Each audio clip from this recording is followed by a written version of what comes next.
Hello my dear student, this is Sudesh Sahu from life science tutorial. चलिए बेटा start करते हैं आज डेवलपमेंटल बायोलॉजी का नेक्स्ट वीडियो लेक्चर, जिसमें हम बात करेंगे क्लीवेज के बारे में। इसके पहले वाले वीडियो में हमने बहुत सारी चीजें देख ली है, ठीक है। जैसे कि हमने देखा स्ट्रक्चर ऑफ एग, उसके बाद हमने पढ़ा बेटा ओवम का स्ट्रक्चर पढ़ा डिटेल में, और ओवम के स्ट्रक्चर के बाद अब हमको कवर करना है आपका एक स्पेसिफिक टॉपिक हम कंप्लीट करेंगे, जिसको हम बोलते हैं बेटा क्या, क्लीवेज बोलते हैं, ठीक है ना। तो क्लीवेज यहाँ पे कब होता है, इन चीजों को भी पहले हम समझ लेते हैं। लास्ट वाले वीडियो में, प्रीवियस जो वीडियो था उसमें मैंने बताया था बेटा कि एक स्पर्म आया, एक ओवम आया, ये दोनों मिले, ठीक है। हेडिंग क्या कवर कर रहे हैं, तो क्लीवेज लिख देता हूं यहां पे, ठीक है, क्लीवेजेस। चलो, तो यहां पे एक मेल गैमीट है जिसको हम स्पर्म बोल रहे हैं, फीमेल गैमीट क्या है बेटा, ओवम है। हिंदी मीडियम के बच्चों से रिक्वेस्ट है कि वो अपना नोट्स क्लास देखते हुए बनाएं, ताकि जो मैं बोल रहा हूं ना उन चीजों को वो लोग बाइलिंगुअल नोट करें। क्योंकि जो भी नोट्स मैं प्रोवाइड करूंगा बेटा मेरे ऑनलाइन परचेस में या फिर जो भी है उसमें, तो आपको वो इंग्लिश मीडियम का ही नोट्स प्रोवाइड होगा, है ना। तो हिंदी मीडियम के बच्चों के लिए ये बेनिफिट ज्यादा अच्छा है कि आप क्लास देखते देखते जो चीजों को समझ रहे हो उसको अपने शब्दों में लिखो, तभी आपका एक बेहतर नोट्स बन पाएगा। और हिंदी मीडियम के लिए बहुत बड़ी दिक्कत यह है कि आपको कोई भी प्रॉपर नोट्स नहीं मिल सकता। यदि आप अरिहंत से या फिर किसी और पब्लिकेशन से बुक खरीदते हो नेट या सेट क्वालिफाई करने के लिए, तो वो बुक बहुत ही बेकार और वाहियात होगा। इस बुक से आप बिल्कुल भी किसी भी हायर लेवल की बायोलॉजी एग्जाम क्वालिफाई नहीं कर पाओगे। इंग्लिश मीडियम के हो तो पाथफाइंडर की बुक परचेस कर लो, पाथफाइंडर की बुक सबसे बेस्ट है। और उसके साथ यदि आप चाहो तो हैंड रिटन नोट्स परचेस कर सकते हो। 3000 रुपीज का उसका प्राइस है। अभी मैं इस वीक में 2500 2500 रुपए में आपको प्रोवाइड कर रहा हूं, 500 रुपए डिस्काउंट है, तो आप उसको परचेस कर सकते हो, ठीक है। अब देखो यार, हम बात करें क्लीवेज का, तो स्पर्म और ओवम मिल के बनाया एक सिंगल सेल। ये हेप्लॉइड था बेटा, ये भी हेप्लॉइड था। अब क्या बन गया, डिप्लॉइड बन गया। ये डिप्लॉइड जो बना वो कौन है, जाइगोट है। क्या है बेटा, जाइगोट। जाइगोट कितना सेल है, एक सेल। स्पर्म और ओवम से मिला हुआ एक सेल, जिसको हमने कहा zygote. Number of chromosome pair में है इसलिए डिप्लॉइड है। स्पर्म और ओवम में पेयर में नहीं होता है। जैसे यहां पे 23 नंबर ऑफ क्रोमोसोम था, यहां पे 23 नंबर ऑफ क्रोमोसोम था, दोनों मिलेंगे तो डिप्लॉइड हो जाएगा, 46 नंबर ऑफ क्रोमोसोम हो जाएगा। 46 नंबर ऑफ क्या होगा, क्रोमोसोम हो जाएगा, ठीक है। अब देखना, जाइगोट एक सेल से दो सेल होगा बाय दी सेल डिवीजन। यहां पे क्या होगा, सेल डिवीजन। तो एक्चुअल में जब जाइगोट में सेल डिवीजन होता है तो उसका हम नाम सेल डिवीजन नहीं रखते, उसका नाम क्या होता है, क्लीवेज। क्या होता है बेटा, क्लीवेजेस होता है। तो बताओ, एक सेल से दो सेल बना, लो एक क्लीवेज हो गया। दो सेल से चार सेल बने, दो क्लीवेज हो गए। चार सेल से क्या बन गए, 8 सेल बन गए। तो यहां पे ना क्लीवेज स्टार्ट हो गया है। मान लो ये मोरुला है, क्लीवेज से क्या बन गया, मोरुला। अब मोरुला में देखो नंबर ऑफ सेल 8 से 16 होता है बेटा। ये जो सेल दिख रहे हैं आपको, ये सेल्स हैं, कितने सेल है, 8 से 16 सेल्स होंगे। इस स्टेज को मोरुला कहते हैं। एक सेल का नाम है ब्लास्टोमियर। एक सेल को क्या बोलते हैं, ब्लास्टोमियर बोलते हैं। अब यहां पे दिमाग लगाओ, जब सेल डिवीजन होता है तो वहां पे क्या बनता है, डॉटर सेल बनता है। क्या बनता है, डॉटर सेल बनता है। मगर जब क्लीवेज होता है तो क्लीवेज से बनते हैं ब्लास्टोमियर। क्या बनते हैं, ब्लास्टोमियर। जब सेल डिवीजन होगा तो G1 आएगा, G2 आएगा, एम फेस आएगा, एस फेस आएगा, सब कुछ आएगा। मगर क्लीवेज बहुत फास्ट होता है, क्लीवेज बहुत ज्यादा क्या होता है, फास्ट होता है। तो यहाँ पे ये जो पॉइंट बन रहा है ना, मोरुला बनना, मोरुला से क्या बनेगा, ब्लास्टुला, ब्लास्टुला से क्या बनेगा, गैस्ट्रोला। ये सभी चीजें रिजल्ट है किसके, क्लीवेज की। तो क्लीवेज का कॉमन पॉइंट सबसे पहला कि जब क्लीवेज होता है बेटा तो सेल बनते हैं, सेल को हम बोलते हैं ब्लास्टोमियर। तो हिंदी वाले लिख सकते हो भाई कि क्लीवेज के बाद जो सेल बनते हैं उसको हम ब्लास्टोमियर कहते हैं, ठीक है। मैं यहाँ पे इंग्लिश में लिख रहा हूँ भाई, आफ्टर क्लीवेज, क्लीवेज के बाद में, ठीक है, क्या बनेगा, तो the cells are form, cells are form, इन सेल्स को हम क्या कहेंगे, कॉल्ड ब्लास्टोमियर। क्या कहेंगे बेटा इसको, ब्लास्टोमियर कहेंगे, ठीक है। और ब्लास्टोमियर जब बनता है ना बेटा, तो वहां पे ना लाइनिंग्स दिखती है, लाइनिंग्स को हम बोलते हैं क्लीवेज फ्यूरो। लाइनिंग्स को हम क्या बोलते हैं बेटा, क्लीवेज फ्यूरो बोलते हैं। क्लीवेज फ्यूरो क्या है, तो बचपन में तुमने बलून जब फूट गया होगा बेटा, तो उसको चिरपोटी बनाया होगा तुमने। तो जो छोटा वाला बलून जो मुंह से फुलो के बनाते हो ना, और उसको मोड़ते हो, तो मोड़ने से बलून में बहुत सारी लाइनिंग आ जाती है, उस लाइनिंग को हम क्या बोलते हैं, क्लीवेज फ्यूरो बोलते हैं, ठीक है। और जब क्लीवेज होता है ना बेटा, तो क्लीवेज में G1 और G2 फेज अब्सेंट होता है, ठीक है, स्टार पॉइंट है, ठीक है। क्लीवेज में G1 एंड G2 फेजेस जो है वो क्या होगा, आर मिसिंग होगा, अब्सेंट होगा, ठीक है, ये अब्सेंट होता है बेटा, ठीक है, अब्सेंट होगा।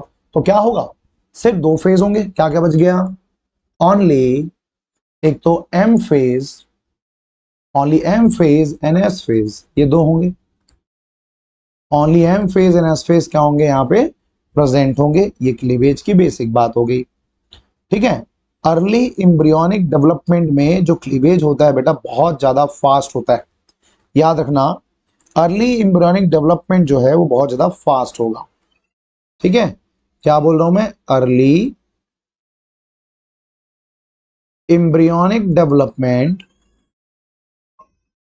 अर्ली एम्ब्रियोनिक जो डेवलपमेंट है बेटा, ठीक है, इज वेरी फास्ट, ये बहुत ही ज्यादा क्या है, फास्ट प्रोसेस है। इसमें क्या होता है उसको देख लेते हैं, ठीक है। बहुत फास्ट क्यों है भाई, क्योंकि जो सबसे लंबा फेज होता है ना बेटा, G1 और S फेज, यदि आप देखोगे ना, तो G1 फेज में 11 आवर का टाइम लगता है, और G2 फेज में आपको लगेगा लगभग लगभग 4 आवर। तो 11 और 4 5 15 हो गए, तो 15 आवर तो यहाँ पे कम हो गए यार, ठीक है ना भाई। वेरी फास्ट कितना होता है, तो याद रखना, जो पहला क्लीवेज है,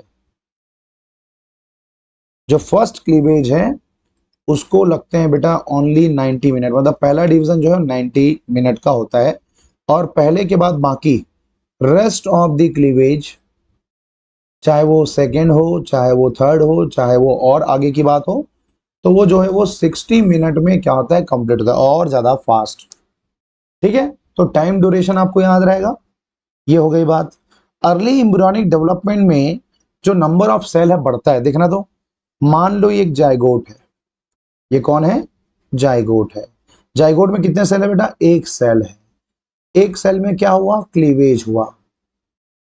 अच्छा, एक सेल में साइटोप्लाज्म मान लो 100 ml है, 100 ml ज्यादा हो जाएगा, 1 ml लिख देता हूं, चलो 1 ml साइटोप्लाज्म है, ठीक है ना। क्लीवेज हुआ, एक से दो बन गए। अब बताओ इनके साइटोप्लाज्म कितने होंगे, आधे हो जाएंगे, 0.5 और दो से चार हो गए, 0.25, मतलब साइटोप्लाज्म कम हो गया।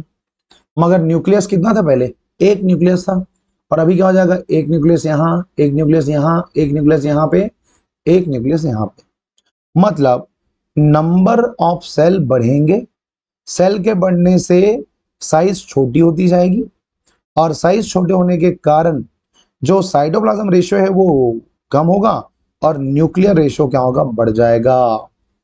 समझ में आया पॉइंट, यहां पे दो चीजें हो रही है, साइटोप्लाज्म कम होते जा रहा है, और जो न्यूक्लियस है उसका नंबर बढ़ते जा रहा है, ठीक है।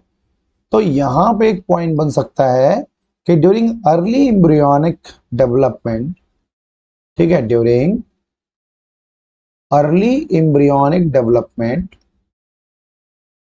जब भी कभी अर्ली एम्ब्रियोनिक डेवलपमेंट होगा, तो अर्ली एम्ब्रियोनिक डेवलपमेंट में क्या होगा, progressive increase in the number of cell, ठीक है। अचानक से क्या बढ़ने लगेगा, प्रोग्रेसिवली इंक्रीज होंगे number, increase in number, number of what, cell, और सेल को हम क्या बोलते हैं, ब्लास्टोमियर बोलते हैं, ठीक है। तो सेल्स में नंबर बढ़ने लग गया, और ब्लास्टोमियर के नंबर बढ़ने से क्या होगा, तो बेटा ब्लास्टोमियर के नंबर बढ़ने से, ठीक है ना, साइज क्या हो जाएगा, छोटा, smaller, smaller in size, smaller in size, और कोई भी चेंज नहीं होगा इसके उसमें वॉल्यूम में ना, no net change, no net change in embryonic size, embryo के साइज में कोई भी चेंजेस नहीं होगा, चाहे नंबर ऑफ सेल बढ़ते रहे, एम्ब्रियोनिक साइज, ठीक है, एम्ब्रियोनिक साइज ऑफ साइज, या फिर बोल सकते हो और वॉल्यूम्स, वॉल्यूम बिल्कुल भी चेंज नहीं होगा, ठीक है, क्या क्या चेंज नहीं हो रहा है, वॉल्यूम चेंज नहीं हो रहा, एम्ब्रियोनिक साइज चेंज नहीं हो रहा, नो नेट चेंज, हाँ क्या बढ़ा, नंबर ऑफ ब्लास्टोमियर का यदि बोलूं तो ये इंक्रीज हुआ है, बाकी सब जो है वो बिल्कुल भी इंक्रीज नहीं हुआ है, ठीक है, ठीक है। तो यहां पे क्या हो रहा है, ये जो जितने भी की पॉइंट मैंने बताया उसको आपको अलग से याद रखना है। तो याद रखना कि जब भी क्लीवेज होगा तो न्यूक्लियस बढ़ेगा यार, तो यहां पे एक देखो की पॉइंट नोट करा दे रहा हूं, देयर इज प्रोग्रेसिव बेटा, ठीक है, देयर इज प्रोग्रेसिव, क्या हो रहा है, इंक्रीज होगा, प्रोग्रेसिव इंक्रीज इन न्यूक्लियस, न्यूक्लियस बढ़ रहा है स्लैश मैंने यदि साइटोप्लाज्म लिखा तो जो भी डाउन साइड होता है वो कम होगा, तो न्यूक्लियस बढ़ेगा, साइटोप्लाज्म रेशियो क्या हो जाएंगे, कम, ठीक है, ये बात समझ में आई। एंड बाद में क्या हो जाएगा, and on similar to normal, ठीक है, सिमिलर टू नॉर्मल सेल, बाद में जो है नॉर्मल में चेंज हो जाएगा। आप देखते जाओ क्या क्या पैरामीटर है, नंबर, नंबर ऑफ ब्लास्टोमियर बढ़ा, एक बात, ठीक है, साइज स्मॉल होते गए, ठीक है, एरिया नॉट चेंज, जितना एरिया में कवर था उतना ही रहेगा, ठीक है, वॉल्यूम नॉट चेंज, कुछ भी चेंज नहीं हुआ, न्यूक्लियस बढ़ गए हैं, साइटोप्लाज्म कम हो गए, ठीक है, न्यूक्लियस जो है बढ़ गया और साइटोप्लाज्म क्या हो गया, कम हो गए, ठीक है, ये आपका की पॉइंट हो गया। तो यहां पे क्लीवेज की यदि मैं बात करूं तो क्लीवेज का रेगुलेशन जो है वो एक तरह से न्यूक्लियर कंट्रोल यहां पे नहीं होगा बेटा, no nuclear control, nuclear genome, यहां पे सिर्फ क्या करेंगे, जो साइटोप्लाज्मिक जो जीन्स होते हैं वो रेगुलेट करेंगे। तो यहां पे की पॉइंट मैं बता देता हूं, ठीक है, क्या क्या याद करना है उसमें, नो न्यूक्लियर कंट्रोल, ठीक है, न्यूक्लियस के थ्रू कोई कंट्रोल नहीं होगा, ठीक है, ना तो न्यूक्लियर जीनोम होंगे, न्यूक्लियर जीनोम नहीं होंगे, ठीक है, और यहां पे ऑलवेज इनएक्टिव फॉर्म में रहेगा, रिमेन पेसिव, रिमेन पेसिव, ठीक है, ना ही ट्रांसक्रिप्शन होगा, ना ही ट्रांसक्रिप्शन होगा, ठीक है, हाँ एक चीज होगा, ओनली ट्रांसलेशन, ट्रांसलेशन का प्रोसेस होगा क्योंकि हमको चाहिए, प्रोटीन चाहिए, तो यहां पे ओनली ट्रांसलेशन का प्रोसेस तो होगा ही होगा, ठीक है, और इसका जो कंट्रोल है वो कौन करेगा, साइटोप्लाज्मिक कंट्रोल, ठीक है, साइटोप्लाज्मिक कंट्रोल जो है वो प्रेजेंट होगी, न्यूक्लियर कंट्रोल जो है वो हट जाएगा यहां से, ठीक है, तो ये यहां पे समझ में आनी चाहिए बात आपको। चलिए, क्लीवेज का रेगुलेशन की बात यदि हमने करी दिया है तो क्लीवेज को देख लो, क्लीवेज में एक तो हो रहा है तुम्हारा कैरियोकाइनेसिस, मतलब यहां पे न्यूक्लियस का डिवीजन हो रहा है,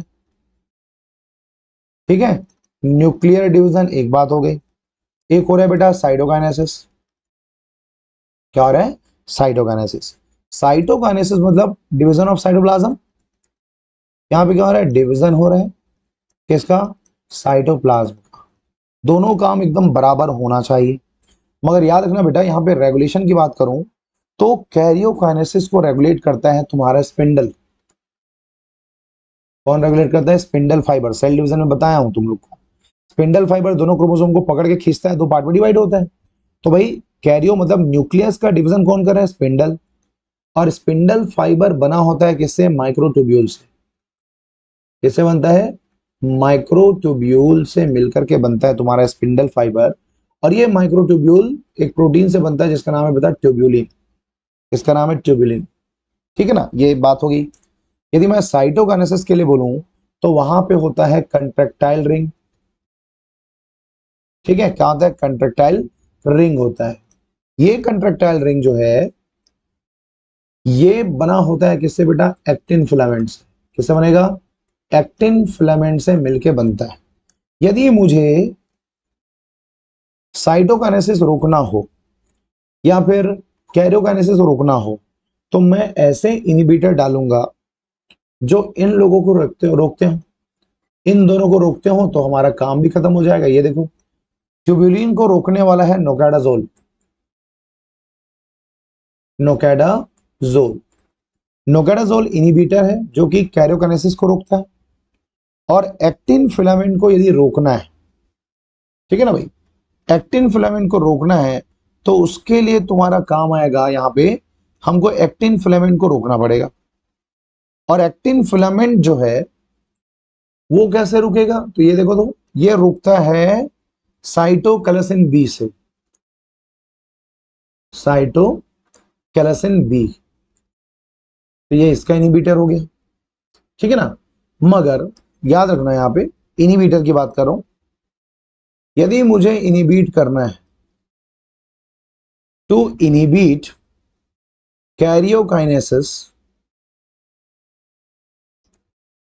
तो कैरियोकाइनेसिस को इनहिबिट करने के लिए क्या क्या यूज कर सकते हैं? एक तो ऊपर लिखे नोकैडाजोल, एक है बेटा कोल्चिसिन, एक है आपका कोल्चिसिन, एक है आपका नोकैडाजोल, ठीक है, नोकैडाजोल। और एक नाम है यहां पे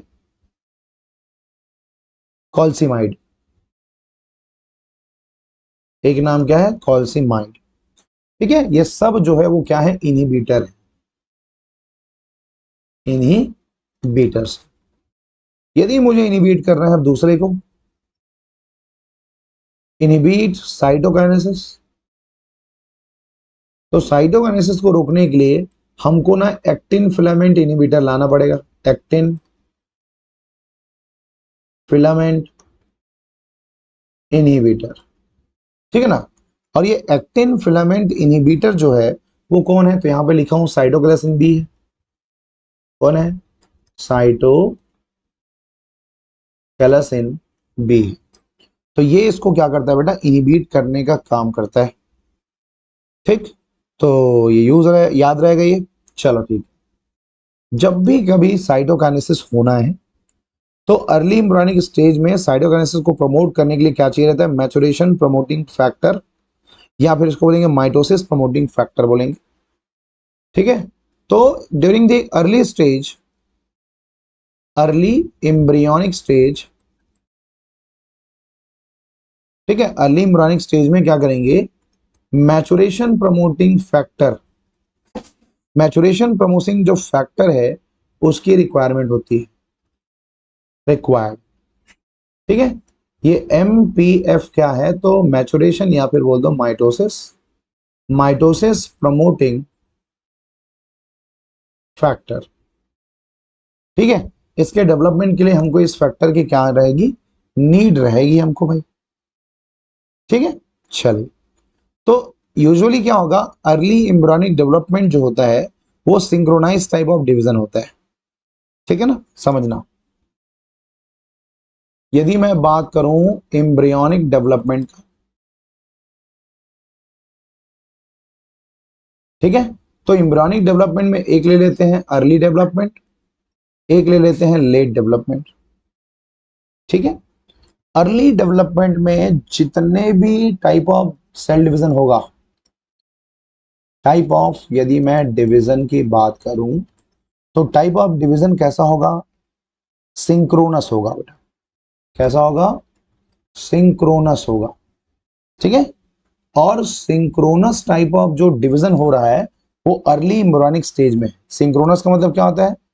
जो सेल होंगे वो इवन नंबर के होंगे, इवन साइज के होंगे, ठीक है, इवन नंबर ऑफ सेल, ठीक है, फॉर्म, तो उसको हम क्या बोलेंगे, सिंक्रोनस।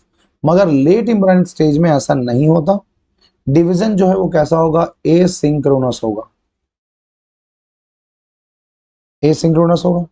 और एसिंक्रोनस में जो टाइप ऑफ डिवीजन होता है, एसिंक्रोनस क्या है, टाइप ऑफ डिवीजन, और ये कैसा होता है, तो ऑड नंबर रहेगा, ऑड नंबर ऑफ सेल्स बनेंगे, यहाँ पे इक्वल नहीं बनेंगे, ठीक है ना। तो ये दोनों में क्या है, डिफरेंस। क्लियर है पॉइंट, चलो ठीक है, ये तो क्लियर हो गया होगा। अब यहां देखना, तो लॉ ऑफ क्लीवेज की बात करते हैं, ठीक है, हम बात करेंगे किसका, लॉ ऑफ क्लीवेज, ठीक है। अब यहां पे देखना बेटा, लॉ ऑफ क्लीवेज का रेंज क्या कहता है, कैसे टाइप का यहाँ पे रेगुलेशन, ठीक है। लॉ लॉ ऑफ क्लीवेज, सबसे पहले एक साइंटिस्ट है भाई जिसका नाम क्या है, सच या सेक्स लॉ के नाम से जानेंगे इसको, सचेस लॉ भी बोल सकते हो, ठीक है, सचेस लॉ क्या बोलता है, each and every cell tend to divide to produce two daughter cell and the plane of cleavage is always one। मतलब ये, एक सेल जब क्लीवेज करेगा तो दो बनाएगा, एक और दो, मगर मेरे पास पहले एक था और अब दो है, तो कितना गेन किया, मैं दो गेन किया ना, मेरे पास तो एक पहले से है, तो मैंने सिर्फ एक ही गेन किया है, दूसरा वाला तो ये खुद है। समझ में आ रहा है पॉइंट। तो ये बोलता है बंदा जो है, बहुत प्यारी बात बोला है, बहुत अच्छे से समझ में आएगा, देखना, each and every, each and every, ठीक है, each and every cells tends to divide, tends to divide, ठीक है, tends to divide to produce, क्या प्रोड्यूस करेगा, to produce two daughter cell, ठीक है, टू डॉटर सेल प्रोवाइड किया, and मगर दो तो नहीं मिला हमको, एक ही मिला है, एंड द प्लेन, मतलब कि ऑप्टिमाइजेशन कैसा है, and the plane of cleavage, and the plane of cleavage is क्या होगा, वन होगा, one to the previous one, पहले के जैसा ही, एक ही का क्या हो जाएगा, बेनिफिट होगा, ये बोलता है सचेस लॉ, ठीक है। इसी में दो टर्म यूज करते हैं, टर्म्स को याद कर लेना, एक का नाम है सोमेटोप्लोरा, एक है तुम्हारा बेटा सोमेटोप्लूरा, प्लूरी नहीं, प्लूरा लिख देते हैं,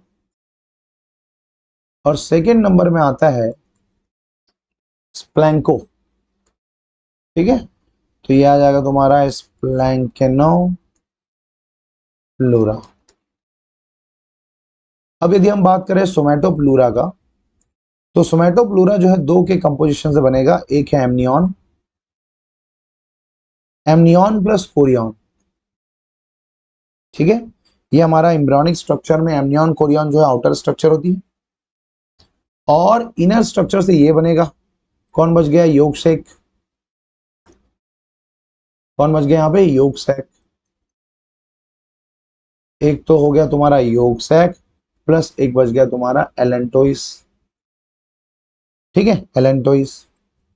एमनियन और कोरियन की बात करोगे तो ये बनाता है बेटा बाहर का लेयर, एक्स्ट्रा एम्ब्रियोनिक एक्टोडर्म, क्या बनाएगा, एक्स्ट्रा एम्ब्रियोनिक एक्टोडर्म का फॉर्मेशन, ठीक है। मगर नीचे में जब योग सेक और एलेंटोइस मिलता है तो एक्स्ट्रा एम्ब्रियोनिक एंडोडर्म बनेगा, एक्टोडर्म के साथ में मेसोडर्म भी बनता है, यहाँ पे मेसोडर्म दोनों में कॉमन है, ठीक है, extra embryonic ectoderm plus mesoderm, ठीक है ना, मतलब मेसोडर्म दोनों में कॉमन है, मगर एक बना रहा है एक्टोडर्म और एक बना रहा है एंडोडर्म, ये एंडो है, सॉरी एंडो, ठीक है, ये एंडोडर्म की कैटेगरी में आएगा, एक मिनट हटा ही देता हूं, ये हो जाएगा तुम्हारा एंडोडर्म, ठीक है। ये हो गई तुम्हारी बात किसकी, सोमेटोप्लूरी और स्प्लैंक्नोप्लूरी, ठीक है, इससे हमको क्या है ना उसकी डेवलपमेंटल प्रोसेस पता चलती है। एक बात और याद रखना कि जो एमनियन कोरिनॉन से बना है वो एक्टोडर्मल है, और इसका जो है वो नॉन मस्कुलर होता है, जो स्ट्रक्चर होगा नॉन मस्कुलर बनेगा और इसमें बनेगा तुम्हारा मस्कुलर। तो दो तरह से डिफरेंस यहां भी पूछा जा सकता है कि मस्कुलर नॉन मस्कुलर में क्या है कैसा है। ठीक है, चलिए नंबर 2 लॉ, सेकेंड लॉ जो है बेटा वॉल्फर लॉ, वॉल्फर्स लॉ। ठीक है, वॉल्फर्स लॉ क्या कहता है कि जितना ज्यादा क्लीवेज होगा उतना ही कम जो है बॉडी फ्लूइड होता है यहाँ पे। ठीक है, उतना ही ज्यादा बॉडी फ्लूइड। एक मिनट, बॉडी फ्लूइड में दो चीजें देख सकते हो, योग सैक, योग सैक जहां ज्यादा रहेगा वहां पे डिवीजन जो है वो कम होगा। ठीक है, तो ये डेफिनेशन क्या बोलता है देखो तो, द रेट ऑफ क्लीवेज, ठीक है ना, the rate of cleavage is inversely proportional to proportional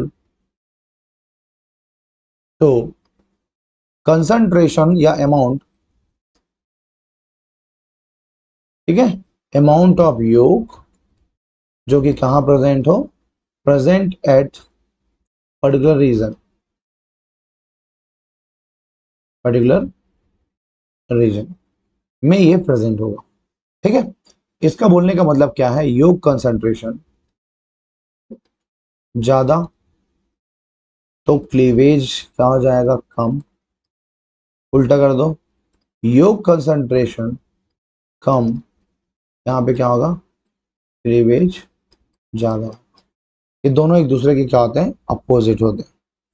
ठीक है, योग ज्यादा योग कम वाला जो कंडीशन है वो आप बना के देख लीजिए। ठीक है, ह्यूमन एग में बहुत कम योग होता है। क्यों होता है, क्योंकि एक्चुअल में ह्यूमन का जो एग होता है बेटा वो एल एसिथल होता है,